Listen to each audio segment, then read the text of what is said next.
Sean todos bienvenidos a En el Corazón de Aztlán con Ciro Rebollar Rodríguez. Episodio 2x1 del Fuego, un nuevo mundo. Hola nuevamente a todos, espero que se encuentren muy bien. Primero que nada, déjenme disculparme por la tardanza en estrenar esta segunda temporada. La realidad del asunto es que estos primeros meses del 2023 han sido complicados por diversos temas profesionales, personales y académicos. Sin embargo, finalmente, tras mucho tiempo de espera, ha llegado la nueva temporada y les prometo intentar subir mínimo un capítulo por mes. Ahora bien, seguramente muchos de ustedes estarán ansiosos por saber dónde retomaré la historia.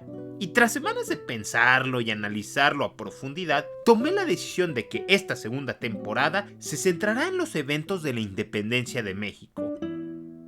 Naturalmente tendremos unos primeros capítulos que servirán como una recapitulación de la temporada pasada y un preámbulo de la narrativa principal, la cual se concentrará en los años 1808 a 1821. Sé que esto decepcionará a varios de ustedes, pues querían conocer sobre la época virreinal a través de mi perspectiva y estilo. No obstante, considero que esa época de la historia era demasiado difusa para una narrativa unificada versión En el Corazón de Aztlán. Dicho eso, les prometo que esta segunda temporada estará llena de emoción, aprendizaje y entretenimiento. Finalmente, no me queda más que nuevamente agradecerles por todo su apoyo. Me fascinan sus mensajes de aliento y me llena de felicidad conocer sobre la comunidad tan bonita que se ha formado alrededor de este programa, aun cuando hemos estado medio inactivos. Por favor, no olviden seguirme en todas mis redes sociales y a compartir la serie. Realmente me ayuda muchísimo. Y sin más preámbulos, comenzamos. En la temporada anterior analizamos a profundidad dos narrativas que marcaron drásticamente la historia de los territorios que algún día serían México. Estamos hablando del ascenso de los mexicas y la llegada de Hernán Cortés a estas costas de Veracruz. Este capítulo se centrará en una recapitulación de estos eventos. La región de Mesoamérica, que abarca aproximadamente del centro de México a Costa Rica, fue hogar de un cúmulo importante de civilizaciones.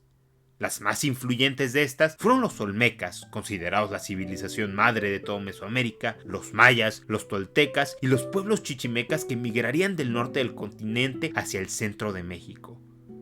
Durante todos estos siglos, grandes señoríos, reinos o imperios surgieron y cayeron, creando una especie de naturaleza cíclica que sería incorporada en distintos aspectos culturales de los pueblos prehispánicos. Y déjenme decirles algo, aunque cada una de estas civilizaciones eran distintas, todas compartían ciertos aspectos, o mejor dicho, distintos elementos se pasaban de generación en generación. Pero bueno, en el siglo X aproximadamente, la leyenda cuenta que 7 pueblos nahuatlacas salieron de una región llamada Chicomostoc y viajaron hacia el Valle de México. Entre ellos estaban los aztecas, que posteriormente pasarían a llamarse mexicas. Es difícil precisar una fecha exacta, pero sabemos que los mexicas no peregrinaron con los otros pueblos y que el viaje les tomó alrededor de 300 años, aunque este punto es debatido. De acuerdo con sus propios relatos, aquel trayecto tenía una misión especial que los distinguía de otros pueblos nahuas, pues ellos afirmaban que su dios Huitzilopochtli, antes conocido como Meshi, les ordenó abandonar su ciudad, además de que los guiaría a un nuevo y maravilloso nuevo hogar. Tras un largo, tortuoso y desmoralizante camino, los mexicas finalmente arribarían al Valle de México en el año 1250. Desafortunadamente para ellos, los 75 siguientes años fueron envueltos por guerra, servidumbre y descongoja. Sin embargo, contra todo pronóstico, en 1325, esta pequeña tribu, proveniente de la cuasi mitológica ciudad de Aztlán, fundarían una nueva metrópolis sobre el lago de Texcoco, Tenochtitlán. A través de los años, los mexicas habían adquirido una terrible reputación con los demás pueblos de la región. No obstante, eran reconocidos como feroces y valientes guerreros. Esto eventualmente los puso en la órbita y al servicio de los tepanecas, civilización que bajo el liderazgo de un poderoso e inteligente rey llamado Tezosomoc se fueron consolidando como la fuerza hegemónica del Valle de México. Tezosomoc tenía la intención de unificar a todo el Valle de México mediante la utilización de operaciones militares, diplomacia, artimañas y traiciones, básicamente utilizando cualquier estrategia posible. Los mexicas se convirtieron en mercenarios al servicio de los tepanecas y su nuevo trabajo les abrió muchísimas puertas y fueron ganando mayor poder y prestigio. En 1427, Tezosomoc murió y su imperio entró en crisis.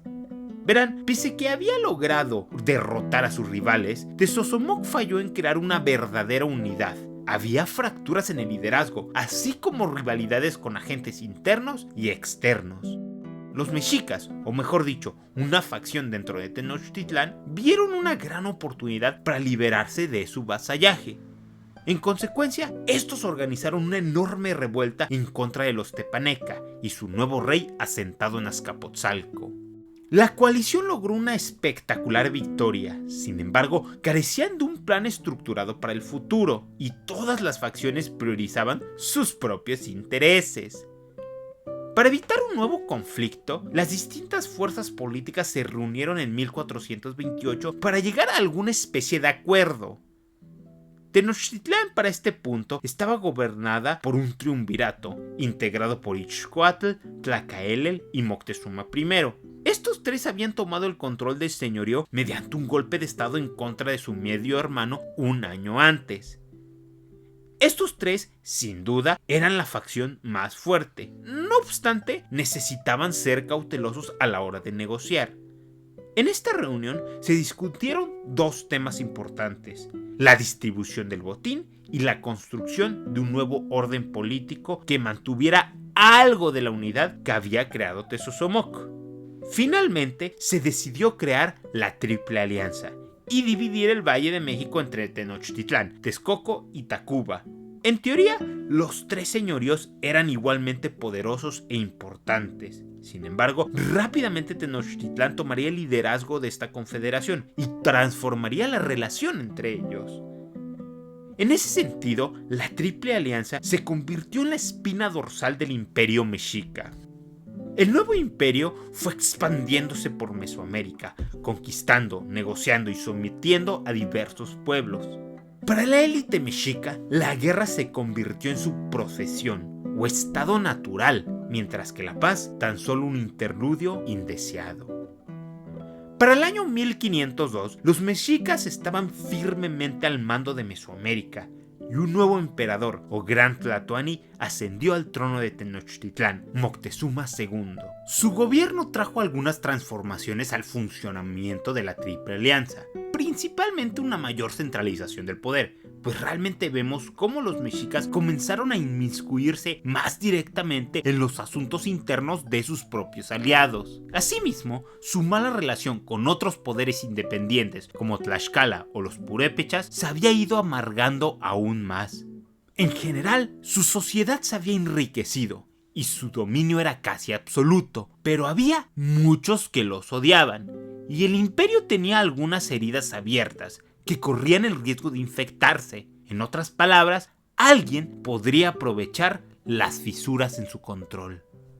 En 1492, un explorador genovés al servicio de los reyes católicos de la península ibérica se lanzó en la búsqueda de una nueva ruta a Asia.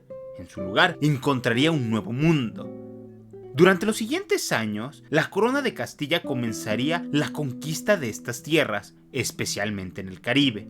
El proceso se fue dando a través de un sistema semi-privatizado.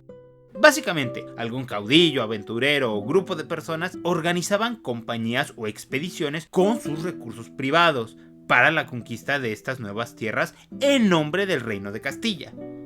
La corona, por dar este permiso, recibía a cambio el quinto de las ganancias encontradas. Bajo esta premisa, distintos conquistadores se lanzaron en diversas campañas, siendo la conquista de Cuba una de las más importantes. Diego de Velázquez fue el arquitecto de esta operación y se convirtió en su primer gobernador. No obstante, Cuba no era su principal aspiración y tenía la intención de aventurarse a nuevas tierras. Y para ello organizó una importante expedición hacia Yucatán, la cual creían que era una isla. Como mencioné antes, estos proyectos eran financiados de manera privada, así que buscó un socio que, 1, dirigiera personalmente la expedición y 2, cubriera parte de los gastos. El elegido por Velázquez, por diversas razones, fue Hernán Cortés. Cortés había nacido en Medellín, en la región de la Extremadura, y había llegado al Nuevo Mundo con la intención de ganar fama y fortuna. Hernán entró al servicio de Velázquez y le sirvió de manera diligente durante varios años. Sin embargo, ambos hombres comenzaron a desconfiar del otro, y tras una serie de eventos y o traiciones, dependiendo a quién le preguntes, eventualmente Cortés abandonaría Cuba con toda la armada bajo su control, en clara insubordinación contra su antiguo patrón. En 1519, Hernán arribó a Cozumel. Su intención era la de explorar en base a la ruta de una expedición anterior al mando de Grijalva. De esta manera, la armada cortesiana viajó siguiendo la costa de Yucatán. Esta primera parte del viaje fue relativamente tranquila, aunque todo cambió cuando incursionó en Tabasco. Hasta este punto, su actitud había sido una de conciliación. Por ejemplo, Hernán intentó ganarse la buena voluntad de la gente de Cozumel con algunos regalos y garantías, aunque también utilizó ciertas tácticas de intimidación. No obstante, una vez llegó con los mayas chontales, su lado más duro e implacable comenzó a relucir. Utilizando una combinación de engaños, verdades a medias y fuerza bruta, puso a Potonchán bajo su control. Los chontales de aquella región tuvieron que aceptar el vasallaje y les dieron a los castellanos una serie de regalos para apaciguarlos, incluyendo 20 esclavas, entre ellas la famosa futura traductora de Hernán, Doña Marina. Hernán continuó avanzando, llegando a Veracruz, donde fundaría el primer ayuntamiento de la América continental, la Villarrica. Las razones detrás de este movimiento son muy variadas y debatidas, pero en general el resultado fue la completa autonomía de Hernán Cortés para actuar como él consideraba pertinente, es decir, tácitamente desconoció la autoridad de las instituciones coloniales del Caribe, argumentando que el nuevo ayuntamiento solo la corona podía darles órdenes. De igual manera, sería aquí en las costas del Golfo donde entraría en contacto con el Imperio Mexica. Moctezuma II era un hombre consumido por sus propias creencias y presagios, así que la llegada de estos extraños sujetos lo sumió en una profunda depresión. Su actuar se volvió errático y ambiguo, y esta ambivalencia le traería ruina a su reino. Hernán vería una oportunidad de conquistar, o al menos explotar, a un imperio lleno de riquezas. En su mente, doblegar a los mexicas le traería la fama y fortuna que tanto ansiaba. Asimismo, él veía esto como una misión religiosa y consagrada por la divinidad misma. Por consecuencia, comenzó su marcha hacia la capital, derrotando a todo aquel que se le opusiera o absorbiendo nuevos aliados en su creciente coalición. El 8 de noviembre de 1519, los castellanos entraron a Tenochtitlán. Al principio las relaciones fueron cordialmente tensas, debido a los múltiples incidentes. Como era de esperar, la situación se fue deteriorando. Los europeos secuestraron a Moctezuma, Alvarado realizó la matanza del Templo Mayor, los mexicas iniciaron una enorme revuelta, Moctezuma murió y el 1 de julio de 1520 los castellanos fueron expulsados de la capital en la Noche Triste. Afortunadamente para ellos, una semana después saldrían victoriosos en la batalla de Otumba y regresarían a Tlaxcala, donde reorganizarían sus fuerzas. Tras reagruparse, Hernán iniciaría una campaña sin cuartel en contra del ahora emperador Cuitláhuac, hermano de Moctezuma. Esta segunda etapa de la guerra contra los mexicas fue brutal. Estamos hablando de ejecuciones masivas, destrucción de ciudades, saqueos y la esclavización de una parte de la población.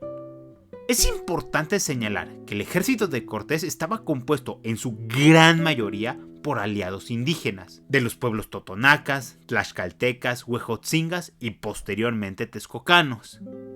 Las razones de estos pueblos para aliarse a los europeos son diversas, pero en general obedecen a dos factores. Uno, odio genuino y justificado por los mexicas, y dos, la posibilidad de engrandecer su propio pueblo. Durante los años de conflicto, los mexicas tuvieron momentos de éxito. Sin embargo, las pandemias y la pérdida de sus aliados y provincias mermaron sus posibilidades de victoria. El 13 de agosto de 1521, las armas aliadas, el hambre, la sed y las enfermedades finalmente rompieron toda resistencia y la ciudad de Tenochtitlán, gran capital del imperio, fue conquistada. Su último emperador, el famoso Cuauhtémoc, fue capturado y posteriormente ejecutado. Aquellos territorios serían organizados en un nuevo ente conocido como la Nueva España. La caída de Tenochtitlán y la derrota del Imperio Mexica tuvieron consecuencias mayúsculas, especialmente porque abrirían la puerta para la conquista del resto del continente, y realmente de este fuego nacería un nuevo mundo.